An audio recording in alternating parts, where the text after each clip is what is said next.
नमस्कार। सारथी academy exam YouTube channel में आपका स्वागत है। साथियों, आज बाल विकास से संबंधित संज्ञानात्मक विकास की तथ्यों को समझेंगे। संज्ञानात्मक विकास सिद्धांत में किन किन लोगों ने किन किन विषयों पर किस तरीके से संज्ञानात्मक को बाल विकास के क्षेत्र में उसके अर्थ को स्पष्ट किया है। तो साथियों, उन क्वेश्चन सीरीजों के माध्यम से जो हम एक थ्योरी के भी उन तथ्यों को समझेंगे और संपूर्ण रूप से क्वेश्चन के माध्यम से हम थ्योरी को समझने का प्रयास करेंगे। तो साथियों, हम शुरू करते हैं अपना सेशन। जो संज्ञानात्मक विकास सिद्धांत की कहीं न कहीं जो उलझी हुई चीजें हैं उन्हें समझाने में सहायक होगा। और हो सकता है कि इन अभ्यासों को हम करते रहते हैं, फिर भी कहीं न कहीं इनमें ऐसी कुछ चीजें होती हैं, हो सकता है कि उससे संबंधित कुछ परीक्षा उपयोगी चीजें आपके सहायक हों। तो साथियों, पहला क्वेश्चन है, नोट करें कि जीन पियाजे के संज्ञानात्मक विकास सिद्धांत में बौद्धिक विकास का कौन सा अनुसंधान है। तो साथियों, जीन पियाजे ने संज्ञानात्मक विकास सिद्धांत का जब विकास किया था, अध्ययन किया था, तो उस विकास के सिद्धांत में जिस तरीके से बौद्धिक संरचनाओं के अध्ययन में किस एक अनुसंधान का सहारा लिया, तो ये चार ऑप्शन है। पहला ऑप्शन है क्रियात्मक अनुसंधान, एक्शन रिसर्च। दूसरा ऑप्शन है अनुप्रयुक्त अनुसंधान, एप्लाइड रिसर्च। तीसरा ऑप्शन है मौलिक अनुसंधान, फंडामेंटल रिसर्च।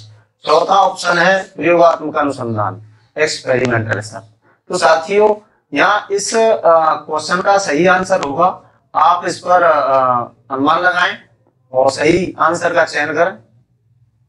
तो मैं समझता हूं कि आपने इसका सही आंसर चुन भी लिया होगा, और अगर नहीं भी चुना हो तो मैं आपको इसका सही आंसर बताऊं कि जीन पियाजे ने अपने संज्ञानात्मक विकास सिद्धांत में जिस अनुसंधान का सहारा लिया वो था आपका मौलिक अनुसंधान, तो फंडामेंटल रिसर्च। तो साथियों, एक बार इनको ऑप्शन के माध्यम से हम समझ लें, क्योंकि ये छोटी छोटी बातें हमारे कहीं ना कहीं परीक्षा के लिए महत्वपूर्ण सहायक होती हैं। तो साथियों, संज्ञानात्मक विकास सिद्धांत में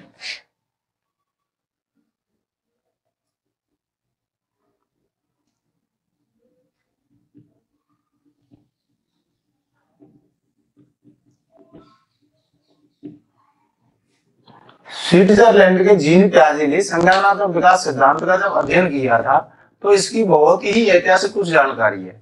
क्योंकि हम संज्ञानात्मक विकास सिद्धांत को जब पढ़ते हैं तो उसके कई पार्टों में उसके तथ्यों को जानने का हम प्रयास करते हैं। तो सबसे पहले जीन पियाजे ने अपने जब संज्ञानात्मक तथ्यों का बौद्धिक उन संरचनाओं का जब अध्ययन किया था, तो उसमें जिस अनुसंधान का प्रयोग उसने किया था वो मौलिक अनुसंधान था। तो अब ये चार ऑप्शन है, मौलिक अनुसंधान क्या है? मौलिक अनुसंधान वो है जिसका जो सही आंसर है वो है मौलिक अनुसंधान।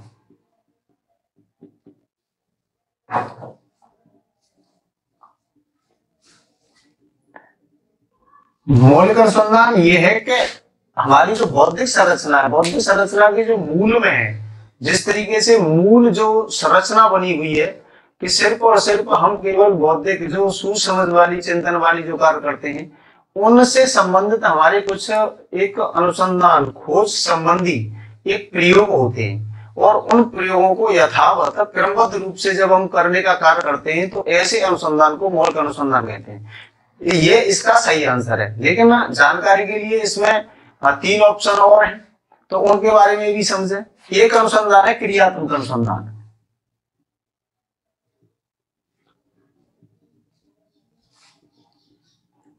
साथियों, क्रियात्मक अनुसंधान हमारा इस तरीके का अनुसंधान है जो शैक्षिक मनोविज्ञान के क्षेत्र के अंतर्गत है। जब बाल विकास की क्रियाओं का अध्ययन करते हैं और उसमें हम शिक्षा एवं शिक्षण प्रक्रियाओं को अधिगम से जोड़ते हैं, और अधिगम की तमाम ऐसी क्रियाएं होती हैं जिनमें बालक जो है तत्काल समस्याओं का सामना करता है, अथवा बालक के साथ और भी विद्यालय संबंधी कोई समस्या होती है, और उस विद्यालय संबंधी किसी भी समस्या का समाधान करने के लिए हम जिस अनुसंधान का प्रयोग करते हैं तो वो हमारा एक्शन रिसर्च होता है। क्योंकि हमारा उसी समय चाहे बालक से संबंधित हो, सीखने से संबंधित हो, विद्यालय के भौतिक एवं मानवीय साधनों से संबंधित कोई समस्या हो, उसका तत्काल निवारण के लिए हम जिस अनुसंधान का प्रयोग करते हैं तो वो अनुसंधान है हमारा एक्शन रिसर्च। साथियों, ये कौन अनुसंधान है? जो हमारा है आपका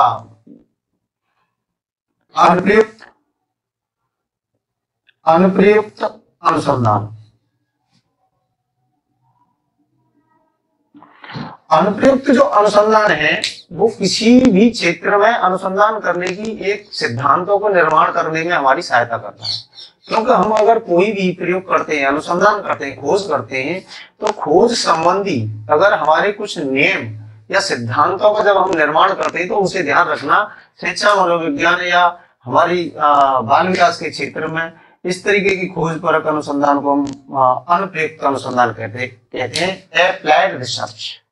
तो एक बात ये भी है कि शिक्षा, मनोविज्ञान और मनोविज्ञान दोनों ही हमारे अप्लाइड रिसर्च के रूप में जाने जाते हैं, क्योंकि हम इनमें जो समस्या होती है तो अप्लाइड रिसर्च का सहारा लेते हैं। एक अनुसंधान है साथियों आपका प्रयोगात्मक।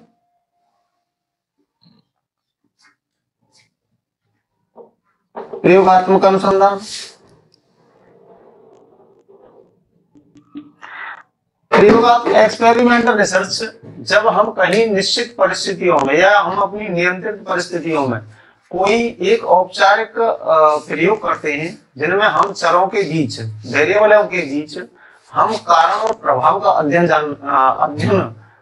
करते हैं, अथवा उनके कारण और प्रभाव को जानते हैं कि कौन का किस चर का किस वेरिएबल का किस वेरिएबल पर प्रभाव पड़ा, अथवा किस चर का किस चर पर प्रभाव पड़ा।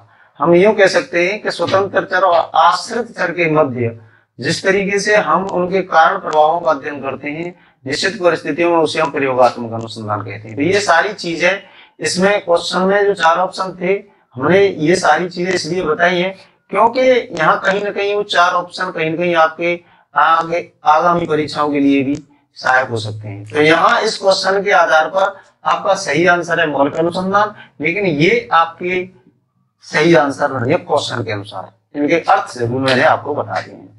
साथियों आगे का क्वेश्चन,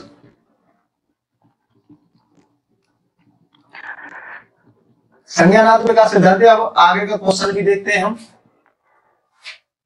प्याजे के संज्ञानात्मक विकास सिद्धांत की कौन सी विशेषता नहीं है? तो साथियों इस चीज पर भी ध्यान दें, ये पूछा गया है प्रश्न में कि संज्ञानात्मक विकास सिद्धांत में प्याजे ने ऐसी कौन सी विशेषता थी जो अपनी उस संज्ञानात्मक विकास के अध्ययन में नहीं ली। बाकी 3 विशेषता होंगी। पहली विशेषता है चिंतन में गुणात्मक परिवर्तन, दूसरी विशेषता है संज्ञानात्मक निर्मितिवाद, तीसरी विशेषता है पूर्वगामी अधिगम, चौथी विशेषता है अपरिपक्व भाषा की प्रक्रिया। यानी कि 4 ऑप्शन है और 4 ऑप्शनों में से संज्ञानात्मक विकास सिद्धांत से संबंधित कौन सी विशेषता नहीं है। आप अनुमान लगाएं, सही उत्तर का चयन करें और इसको भी तथ्यात्मक रूप से जानने का प्रयास करेंगे।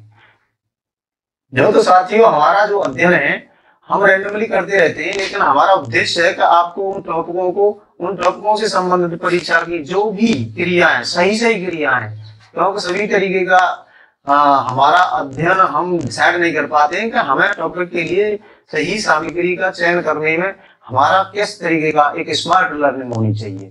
तो इसमें सही आंसर होगा पूर्वगामी अधिगम। तो साथियों मैं आपको यहाँ बता दूं कि इसका संज्ञानात्मक विकास सिद्धांत में जीन प्याजे ने पूर्वगामी अधिगम, प्री लर्निंग यानी कि पूर्वगामी अधिगम, ये इसकी विशेषता नहीं है। सही आंसर यही है।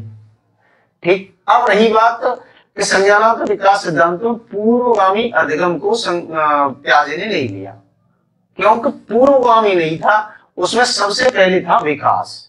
तो ये बात आपको इस चीज पर विशेष ध्यान देना चाहिए कि प्याजे ये कहता था कि बालक का विकास पहले होता है और सीखने संबंधी क्रिया उसके बाद होती है, यानी कि विकास के पश्चगामी है अधिगम। यहाँ इसकी विशेषता नहीं, क्योंकि अधिगम विकास से कभी पहले नहीं होता है। वैसे तो मैं आपको यहाँ जानकारी के लिए बता दूं, एक संज्ञानात्मक विकास सिद्धांत में सामाजिक सांस्कृतिक अध्ययन करने वाले वाइगोट्स्की भी थे। इन्होंने ये बात कही थी कि पहले अधिगम होगा पीछे विकास होगा। तो इन दोनों की बातों में कहीं ना कहीं ये विपरीत है या विरोधाभास जैसी स्थिति रहती है, क्योंकि अगर अधिगम और विकास के परिप्रेक्ष्य में प्याजे और वाइगोट्स्की के इन सिद्धांतों को, इन तथ्यों को समझा जाए तो दोनों की बातें बिल्कुल ही अलग अलग हैं। प्याजे ये कहता है कि अधिगम बाद में होता है, पहले विकास होता है।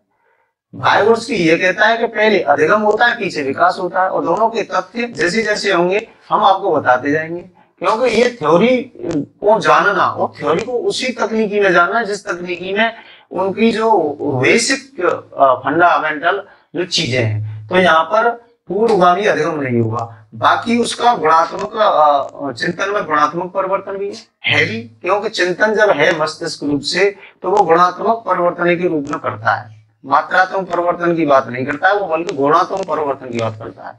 तीसरा संज्ञानात्मक निर्मितवाद भी है, क्योंकि संज्ञानात्मक यानी कि जो मानसिक रूप से जो बालक संसार में अपने चिंतन का निर्माण करता है, वो अपनी स्वयं चिंतन के निर्माण करने की प्रक्रिया में संलग्न रहता है, तो ये भी है। हालांकि में अगर ये सामाजिक निर्मितवाद की बात हो तो ये वाइगोत्स्की है, तो ये संज्ञानात्मक निर्मितवाद भी है।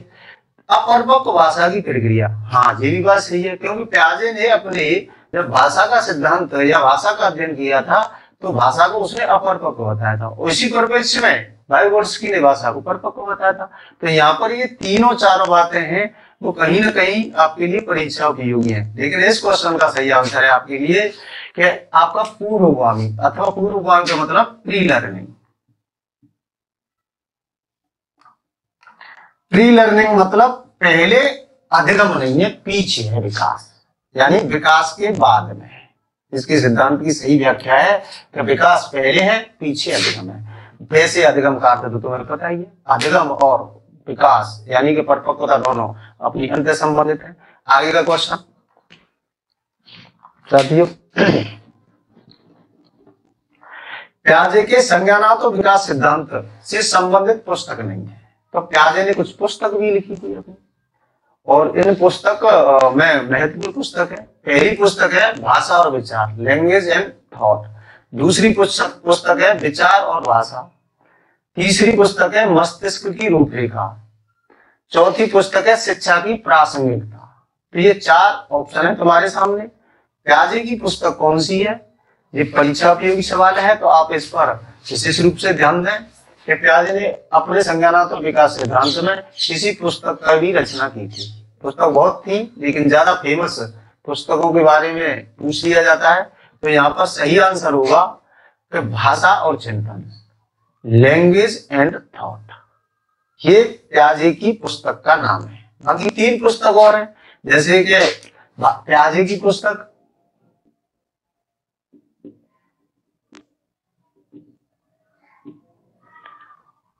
पुस्तक है भाषा और विचार, लैंग्वेज एंड थॉट। एक व्यक्ति है वाइगोत्स्की है, इनकी जो पुस्तक है, इनकी पुस्तक का है विचार और भाषा, थॉट एंड लैंग्वेज। यहाँ आपको विरोधाभास दिख रहा होगा, लेकिन वास्तविक बात यह है कि प्याजे ने अपने भाषा के क्षेत्र में जो पुस्तक लिखी थी, और इसके तथ्यों को भी जानते हैं कि प्याजे विचार थॉट को महत्व देता है और भाषा को कम महत्व देता है अपने संज्ञानात्मक विकास सिद्धांत में। एक व्यक्ति और है जिनकी जो पुस्तक थी मस्तिष्क की रूपरेखा, तो ये जो है फ्रायड, ध्यान रखना, नोट कर लेना। फ्रायड की जो पुस्तक थी वो थी मस्तिष्क की रूपरेखा।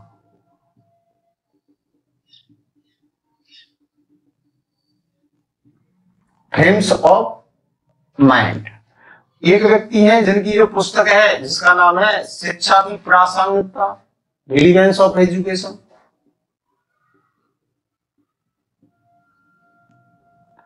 प्रासंगिकता। ये व्यक्ति हैं आपके ब्रूनर। तो ये चार पुस्तक है, इनमें सही आंसर है प्याजे की पुस्तक है भाषा और विचार। आगे का क्वेश्चन साथियों, आगे का क्वेश्चन पढ़ते हैं। संज्ञानात्मक विकास में किसे जन्मजात अंतः शक्ति कहा जाता है? तो यहाँ महत्वपूर्ण क्वेश्चन है, क्योंकि प्याजे ने अपने जब बौद्धिक संरचनाओं का अध्ययन किया था, जब संज्ञानात्मक विकास सिद्धांत का अध्ययन किया था, तो उसने अपने इस संज्ञानात्मक विकास सिद्धांत के अध्ययन में कई वर्गीकरण किए थे। तो सबसे पहला जो वर्गीकरण है वो केवल मौलिक रूप से ये बताता है कि पियाजे ने संज्ञानात्मक विकास सिद्धांत में किन किन उन चीजों पर विशेष ध्यान दिया और जिनके माध्यम से बालक की जो बौद्धिक संरचनाओं का निर्माण होता है या बौद्धिक संरचनाओं के बाद वो उन्हीं संरचनाओं के फलस्वरूप क्रिया करता है। तो यहाँ आपके 4 ऑप्शन है। पहला ऑप्शन है स्कीम्स, दूसरा ऑप्शन है अनुकूलन, तीसरा ऑप्शन है स्कीमा, चौथा ऑप्शन है समंजन। तो मैं समझ गए होंगे ये 4 ऑप्शन है। पियाजे ने अपनी जन्मजात यानी कि अपने संज्ञानात्मक विकास सिद्धांत में किस अंतःशक्ति का, तो यहाँ सही आंसर है आपका स्कीमा। तो ध्यान रखना, मैं चारों को उनको बता देता हूं। इसका सही जो आंसर है स्कीमा, स्कीमा सही आंसर है। लेकिन 3 बात और है, उन 3 बातों के बारे में जानेंगे। स्कीमा है क्या? अब स्कीमा के बारे में पियाजे ने जिस बात को कहा सहज सरल रूप में समझ है, केवल उस औपचारिकता वाली क्रिया में न जाए। केवल स्कीमा वो है किसी भी मानव की जो मस्तिष्क की संरचना, जो अब मानसिक रूप से कार्य करने की जो जन्मजात संरचना है, अथवा जो हमारी अंदर अंतःशक्ति है, हमारी शरीर तो हमारा जो भी संरचना है उसमें एक संरचना हमारी मस्तिष्क भी है। तो मस्तिष्क की जो संरचना है और उसमें मानसिक व्यवहार करने की जो ताकत है, जो उसकी जन्मजात ताकत है, उसी को हम अंतःशक्ति कहते हैं और उसी का नाम स्कीमा है। क्योंकि जितने भी हम बाह्य रूप से अनुभव प्राप्त करते हैं तो वो हमारे सारे अनुभव स्कीमा में संचित होते हैं। चाहे हम अनुकूलन के द्वारा करें, चाहे हम अनुकूलन की और प्रक्रिया है आत्मसात के द्वारा करें या हम समाविष्टीकरण के द्वारा करें, वो सब हमारे स्कीमा के निर्माण और उसके कार्य से जुड़े हुए हैं। तो स्कीमा ही हमारी जन्मजात अंतःशक्ति है। ध्यान रखना, मानसिक जो शक्ति है हमारी जन्मजात, तो वो हमारी स्कीमा है। एक शब्द और है स्कीम्स। स्कीम्स और स्कीमा में हालांकि में ये शब्द जो है एक दूसरे के पूरक, क्योंकि स्कीम्स वो है, स्कीमा अंतःशक्ति है तो ये अंतःक्रिया है। स्कीमा द्वारा होने वाला जो व्यवहार है, स्कीमा द्वारा यानी स्कीमा हमारी जो शक्ति है और उसके द्वारा होने वाला व्यवहार स्कीम्स है। एक बात और दी हुई है अनुकूलन, एडेप्टेशन। अनुकूलन वास्तविक पूछा जाए तो अनुकूलन हमारा एक कहीं ना कहीं स्कीमा वातावरण से जो स्कीमा के निर्माण में जो समायोजन कराता है उसे हम अनुकूलन कहते हैं। वो 2 तरीके से होता है समायोजन, एक तो होगा एसिमिलेशन के द्वारा, एक होगा एकोमोडेशन के द्वारा। तो आगे जैसी भी चीजें होंगी सिद्धांत की, क्योंकि ये उसके संज्ञानात्मक विकास सिद्धांत में पियाजे ने अपने महत्वपूर्ण थ्योरी में इन शब्दावलियों को तथ्यों के आधार पर जोड़ा। तो आज की सीरीज जो हमारा सेशन है वो केवल संज्ञानात्मक विकास सिद्धांत को थ्योरी को माध्यम क्वेश्चनों के माध्यम से थ्योरी को समझना है। एक शब्द और है समंजन। समंजन का मतलब समायोजन भी कहते हैं, एडजस्टमेंट। तो समायोजन महत्वपूर्ण विषय है अनुकूलन का, और कहाँ समायोजन होता है वो स्कीमा में ही होता है। किसकी प्रक्रिया के द्वारा होता है? अनुकूलन की द्वारा। अब उस अनुकूलन में समायोजन करने की 2 प्रक्रिया है, आगे होगा जैसे ही बताएंगे। क्योंकि एक तो एसिमिलेशन होती है और एक होती है एकोमोडेशन। यह समझ लें, क्योंकि हमारा जो अनुकूलन है वो समंजन कराता है, एडजस्टमेंट कराता है।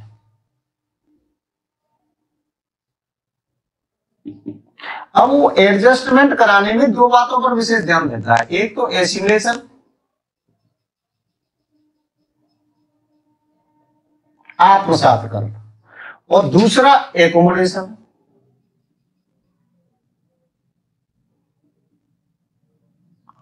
समाविष्टीकरण। ये दोनों ही बातें हैं, यानी कि ये एसिमिलेशन कैसे समायोजन होता है कि जब हम नए ज्ञान को पुराने ज्ञान में जोड़ करके तब समायोजन करते हैं, और एकोमोडेशन यानी समाविष्टीकरण तब होता है कि पुराने ज्ञान में बदलाव करके नए ज्ञान को प्राप्त करते हैं। और ये दोनों समायोजन ही करते हैं, और दोनों समायोजन करते हैं तो कहाँ स्थिति का निर्माण कहाँ होता है? अनुकूलन का। और अनुकूलन ने किस चीज को, एक जन्मजात शक्ति में किस चीज को मजबूत किया? वो स्कीमा को किया। तो स्कीमा में सब प्रक्रिया है, स्कीमा ही है जो जन्मजात संरचना है। तो इसलिए जैसी जैसी चीजें आएंगी हम उस थ्योरी को सारी को आपको बता देंगे, और तथ्यों से क्रम से। आगे का क्वेश्चन साथियों,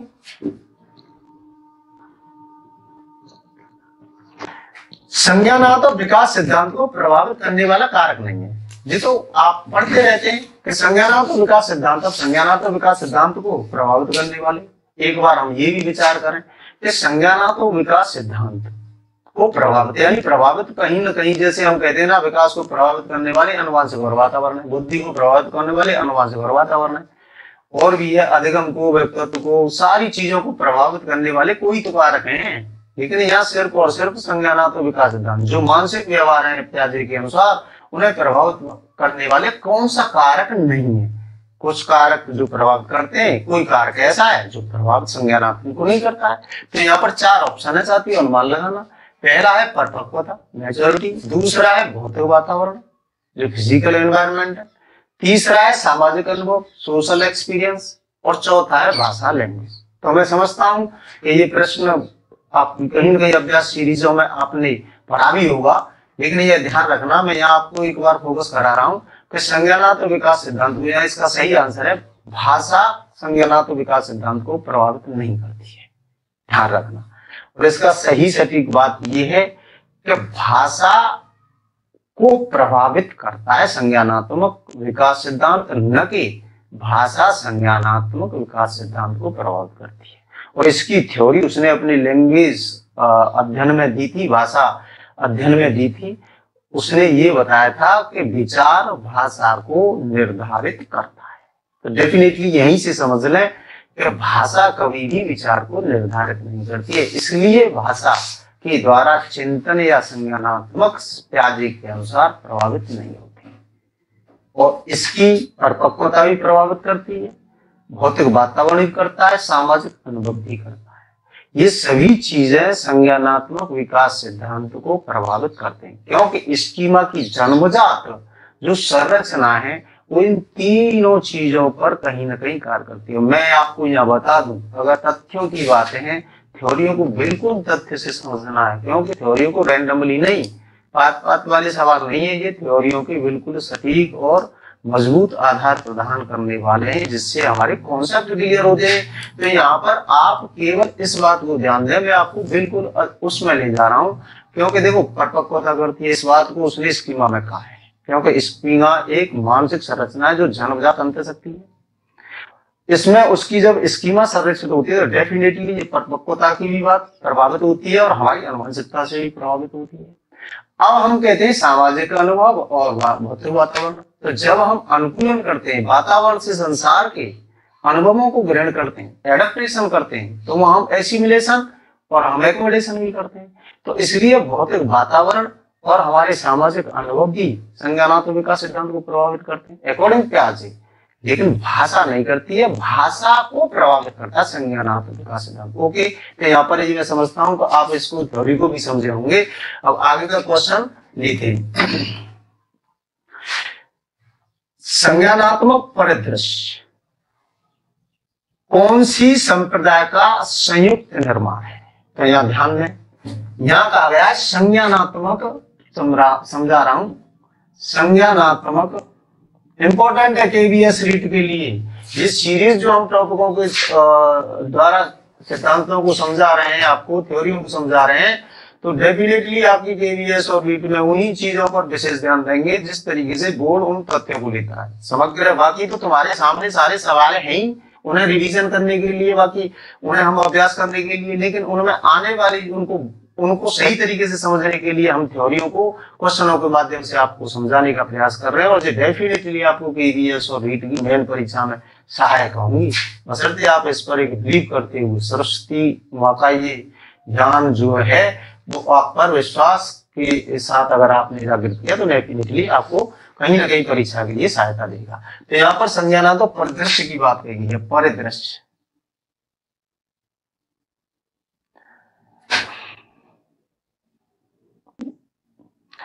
परिदृश्य इसे कहते हैं कॉग्निटिव परस्पेक्ट एक्टिव। अब यहाँ आपने बोर्ड के द्वारा सिलेबस दिया वो भी पढ़ा हुआ, क्योंकि संपूर्ण शिक्षा शास्त्र को, मनोविज्ञान को या बाल विकास को उसने दृष्टिकोण के रूप में विकसित किया गया, वही education perspective, development perspective. Child development perspective, यानी कि सब पक्षों को हमें समझना, उनके परिदृश्य को समझना, पर्सपेक्टिव क्या है।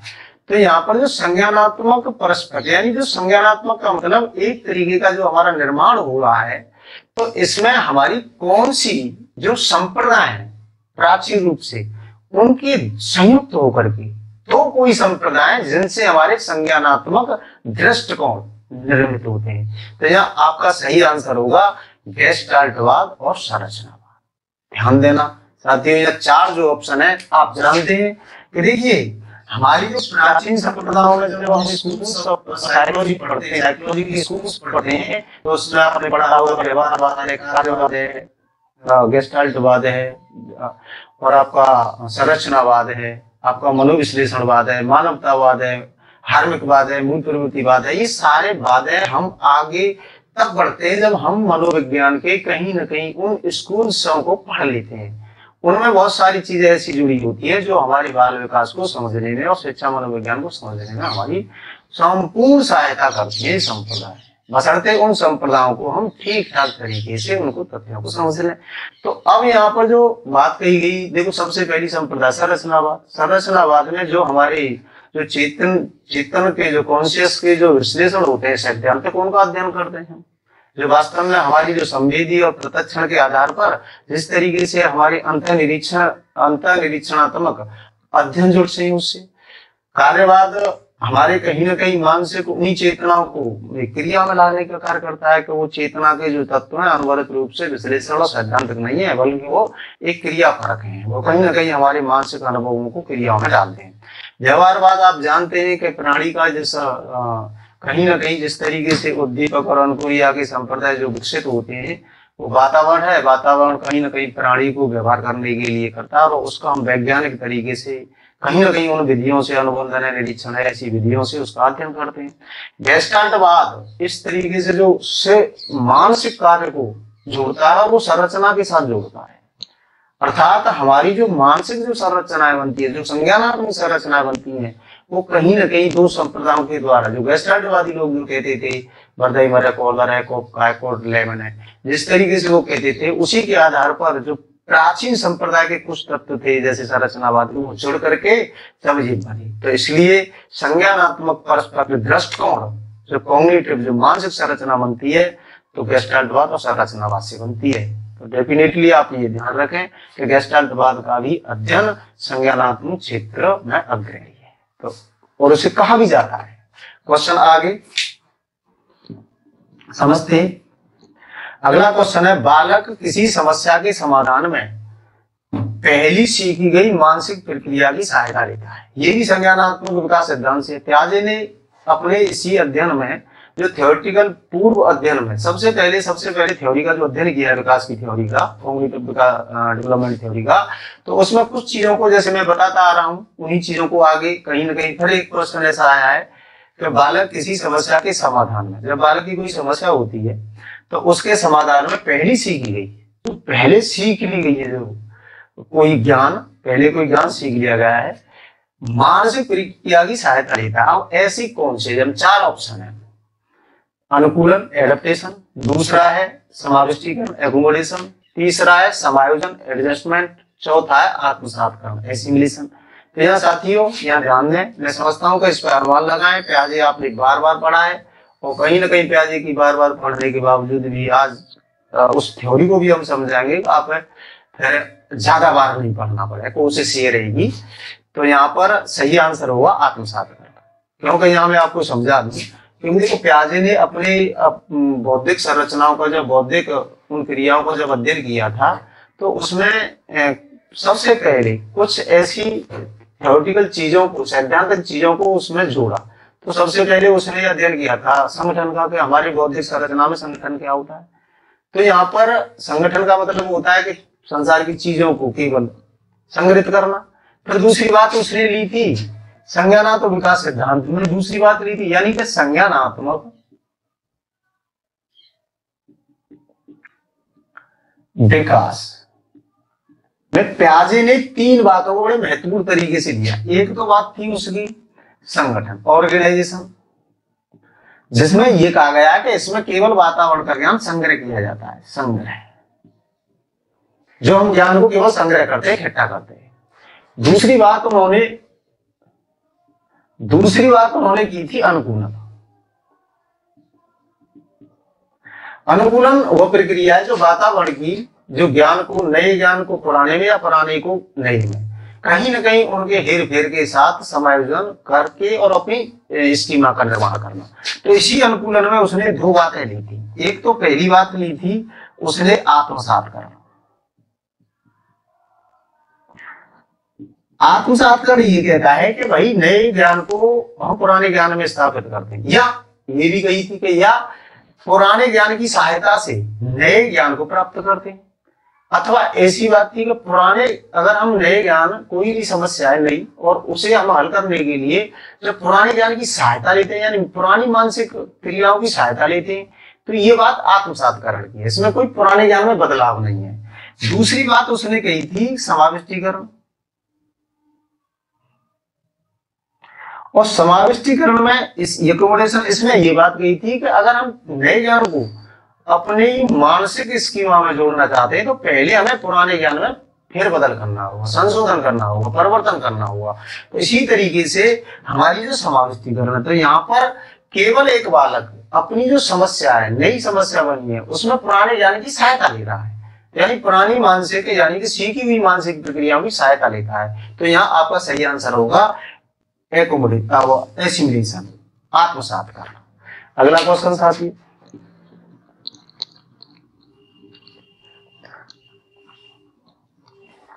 इन थ्योरियों के माध्यम से हम कहीं ना कहीं क्वेश्चनों के माध्यम से थ्योरियों को भी समझ जाते हैं, और ये हमारे अभ्यास अनवरत रूप से लगे रहते हैं। लेकिन एक चीज ध्यान रखना, ये आपके सुझाव के लिए कह रहा हूं, अगर किसी भी परीक्षा को भेजने के लिए आपकी किसी भी विषय को सही तरीके से, सही रूपरेखा के साथ, सही योजना के साथ और सही तथ्यों के साथ आपने अगर विषय को कर लिया तो आपकी परीक्षा आपकी मुट्ठी में होगी, इसमें कोई द्वारा नहीं है। परंतु हमारा कम से कम हमारी जो इच्छा शक्ति है और हमारे ज्ञान जैसे हम पढ़ रहे हैं उसमें हमारा विश्वास होना चाहिए। विश्वास के बगैर डॉक्टर की दवा भी काम नहीं करती है, ध्यान रखना। क्योंकि आज बहुत से क्षेत्रों में अध्ययन करने वाले के सामने अनेक स्रोत हैं, कहीं ऐसा न हो कि भिन्न भिन्न स्रोतों में ही चयन करने में खो जाए। तो यहाँ पर केवल और केवल चीजों को क्रम से जोड़ा, और क्रम से जोड़ने का तथ्य यही है कि हम जिन चीजों को पढ़ रहे हैं उसकी थ्योरी से संबंध सवाल करेंगे। तो फिर शिक्षा मनोविज्ञान, और मनोविज्ञान बहुत बड़ा चित्र है। आप किसी भी सीरीज को, किसी भी रैंडमली क्वेश्चनों को, एक ही 15 क्वेश्चन में आप 15 विषयों को करें तो आप क्या लगेगा कि आप सही तरीके से तैयारी कर रहे हैं? ऐसा नहीं होता है, क्योंकि कहीं अनुभव बताते हैं कि आप उन्हीं चीजों से जुड़े जो आपके टॉपिक को कहीं क्लियर करें। और ये तथ्य जब आप समझ जाएंगे तो आप फिर भटकने की जरूरत नहीं होगी, खुद अपने अंदर सफलता की ताकतों को, इच्छाओं को, उद्देश्यों को प्राप्त करने की उसको पहचान लेंगे। तो यहाँ मैं आपको सुझाव दे रहा हूँ, मोटिवेशन भी जरूरी है क्योंकि मनोविज्ञान मोटिवेशन का विषय है। अगला क्वेश्चन है, संज्ञानात्मक विकास सिद्धांत में गॉड स्कीमेटा की विशेषता किस अवस्था से संबंधित है? तो पढ़ा होगा, ये तो तुम अवस्थाओं से संबंधित है, क्योंकि ज्यादातर हम एक्सरसाइज जो करते हैं संज्ञानात्मक विकास सिद्धांत की त्याजे की उन अवस्थाओं से ही करते हैं, और मूल रूप से उन्हीं पर करते हैं जिनमें हम पुराने क्वेश्चनों को आ चुके हैं। तो हमारा यहाँ उनसे अलग हट करके है, वो चीजें आपको हो सकता है कि कहीं ना कहीं छोटी परीक्षाओं से जुड़ी हुई चीजों पर ये हो रहा हो, जिस सारे क्वेश्चन परीक्षाओं से रिलेटेड है लेकिन थ्योरियों को समझाने के तरीके की साथ जुड़ी हुई है। तो यहाँ पर आप संज्ञानात्मक विकास सिद्धांत जब अवस्थाओं को पढ़ते हैं तो उसमें पूछा गया है कि किस अवस्था से संबंधित गॉड स्कीमेटा है। तो अब यहाँ चार अवस्थाएं, संवेदी संक्रियात्मक, पूर्व संक्रियात्मक, मूर्त संक्रियात्मक और अमूर्त संक्रियात्मक। अब प्रश्न ये है कि भाई स्कीमेटा क्या है? स्कीमेटा गॉड सेकेंडरी स्कीमेटा और किस अवस्था से जुड़ा हुआ है? तो यहाँ सही आंसर होगा आपका संवेदी संक्रियात्मक। ध्यान रखना, स्कीमेटा का संबंध है संवेदी संक्रियात्मक अवस्था। समझने के लिए समझ लें, क्योंकि ये जरूरी है कि हम सब केवल और उसकी 0 से 2 वर्ष तक की आयु रखते हैं, इसकी 0 से 2 वर्ष। अब प्याजे ने जब इस संवेदी सेंसरी ऑपरेशनल स्टेज की जब क्रियाओं से जुड़े बच्चे के जन्म के बाद 2 वर्ष तक 24 महीने में बच्चे किन किन ऐसी क्रियाओं से जुड़ता है और जिन क्रियाओं के संलग्न के साथ वो अपने कहीं ना कहीं उस एज स्तर पर, क्योंकि प्याजे ये कहता है आयुगत है मानसिक विकास, संज्ञानात्मक विकास, लेकिन उन 24 माहों में बच्चे के संज्ञान में क्या वृद्धि हो रही है, तो उन वृद्धियों में किस किस स्तर पर कितनी काल में बच्चे की कौन सी विशेषता मानसिक या संज्ञानात्मक विकसित हो रही है। तो इस संवेदी को उसने 6 अवस्थाओं में बांटा, यानी 1 माह तक की अवस्था को कहा था उसने प्रतिवर्त, रिफ्लेक्सिव क्रिया प्रोसेस, 1 माह का बच्चा। और 1 से 3 माह का जो बच्चा था उसमें कहा था कि इसमें जो प्राइमरी रिफ्लेक्शन होती है, यानी कि मुख्य प्रतिवर्त क्रिया। और जब बच्चा 3 से 8 माह का होता है तो उसने कहा था कि इसमें द्वितीयक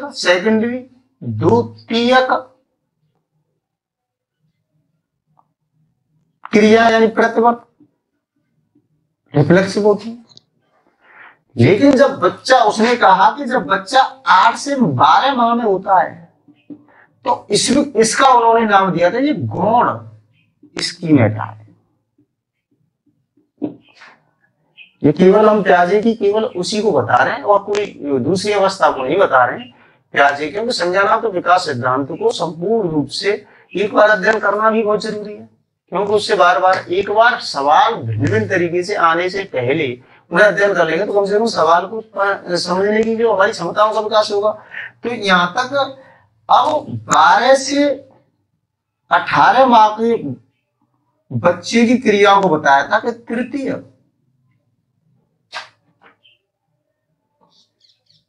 क्रिया यानी प्रतिवर्त क्रिया होती है। और जब बच्चा 18 से 24 माह का होता है तो इसमें बताया था कि वस्तुस्थित होता है। तो यहाँ पर वस्तुस्थित तो उसकी मुख्य विशेषताओं में गिना जाता है, लेकिन कब होता है 2 साल के अंतराल में। ध्यान रखना कि जो वस्तुस्थित होता है बच्चे का वो होता है आपका 18 माह से 24 माह के बीच, ये उसकी मुख्य विशेषता है। लेकिन यह इसकी मेटा का जो काल है वो है आपका 8 से 12 माह। तो ध्यान रखना, इसकी मेटा का जो अध्ययन किया था प्याजे ने अपने संज्ञानात्मक विकास सिद्धांत में संवेदी संक्रियात्मक अवस्था से किया था। अगला क्वेश्चन,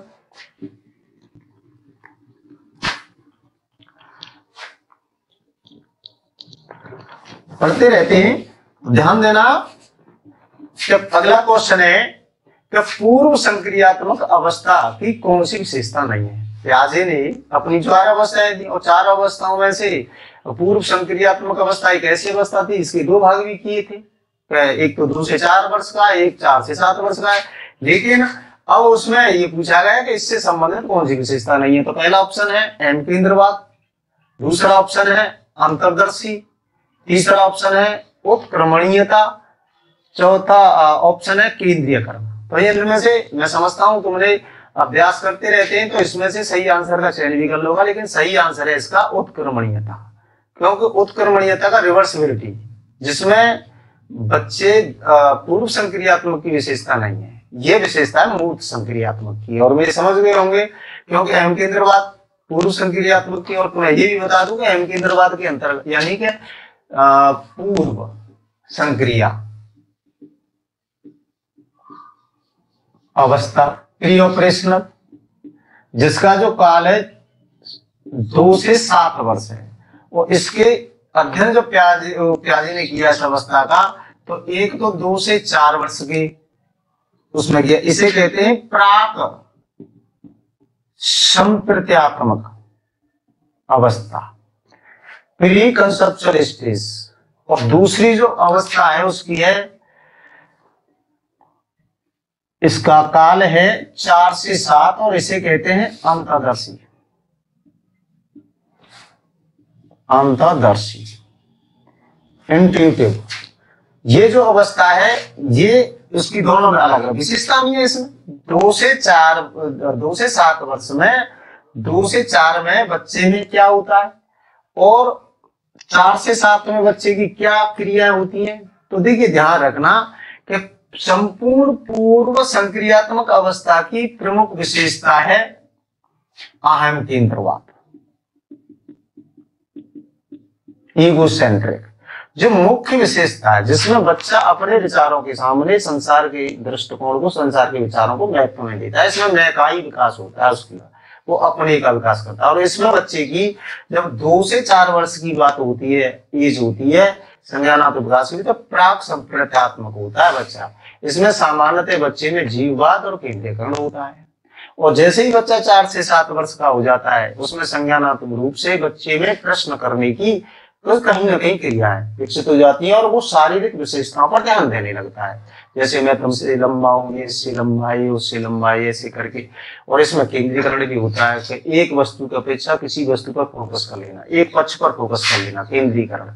तो ये उसकी संज्ञानात्मक विकास की पूर्व संक्रियात्मक अवस्था की जो विशेषता नहीं, वो उत्क्रमणीयता नहीं है, रिवर्सिबिलिटी, वो मूर्त संक्रियात्मक ही है।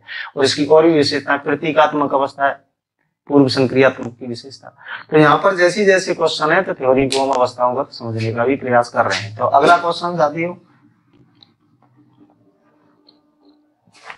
संज्ञानात्मक विकास सिद्धांत की मूर्त अवस्था की कौन सी विशेषता नहीं है। यहाँ मूर्त अवस्था से संबंध, क्योंकि आज का जो हमारा सेशन है केवल और केवल संज्ञानात्मक विकास सिद्धांत को कहीं ना कहीं रैंडमली समझना है, कहीं उस थ्योरी को समझा और उस पर कैसे महत्वपूर्ण सवाल भी है। तो मूर्त संक्रियात्मक अवस्था की विशेषता कौन सी नहीं है, कॉन्क्रीटिव स्टेज की विशेषता कौन सी नहीं है। तो पहला ऑप्शन है संरक्षण, कंजर्वेशन। दूसरा ऑप्शन है अमूर्त अतार्किकता, इरिवर्सिबिलिटी। तीसरा ऑप्शन है स्थानिक सोच, स्पाइटल थिंकिंग। और चौथा ऑप्शन है वर्गीकरण करने की योग्यता। तो यहाँ मैं समझता हूं कि आपने इसकी सही आंसर भी दे दिया होगा कि इसकी विशेषता कौन सी नहीं है, अमूर्त अतार्किकता अर्थात इरिवर्सिबिलिटी, ये नहीं है, क्योंकि ये पूर्व संक्रियात्मक है। फिर भी मैं आपको यहाँ पर 4 बातों को बता दूं, क्योंकि देखो संरक्षण का मतलब होता है, ये विशेषता है मूर्त संक्रियावस्था की।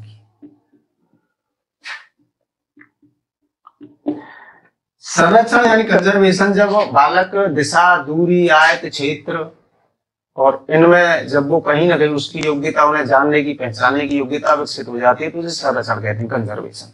ये भी विशेषता है उसकी। दूसरी जो विशेषता है उसके, एक स्थानिक सोच, स्थानिक सोच। मूर्त, जब मूर्त यानी कि वास्तविक पूछी जाए, स्थानिक सोच का मतलब है मूर्त तार्किकता। हम चीजों को पढ़ते रहते हैं। स्थानिक सोच का मतलब क्या है, स्पाइटल थिंकिंग। स्पाइटल थिंकिंग है संज्ञानात्मक विकास सिद्धांत में जिस मूर्त संक्रियात्मक की हम बात करते हैं, तो स्पाइटल थिंकिंग अथवा मूर्त तार्किकता है।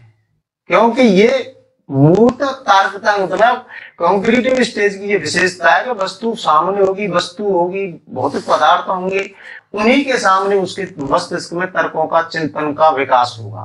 तो इसलिए स्पाइटल उसके अंदर एक तरीके की सोच, जो भी सामने मूर्त है, उसके सामने कोई भी वस्तु है, तभी उसके अंदर एक तर्कों का और उसकी थिंकिंगों का विकास होगा। तो ये भी उसकी विशेषता है। दूसरा, इसमें वर्गीकरण करने की भी योग्यता है। वर्गीकरण करना, विभेद कर लेना, श्रृंखलाओं में चीजों को लगा लेना, ये सारी बातें मूर्त संक्रियात्मक अवस्था की विशेषता है। लेकिन उसमें अमूर्त तार्किकता, देखिए ध्यान देना कि देखो संज्ञानात्मक विकास सिद्धांत को हम 4 बातों से ही समझ सकते हैं अगर समझें तो।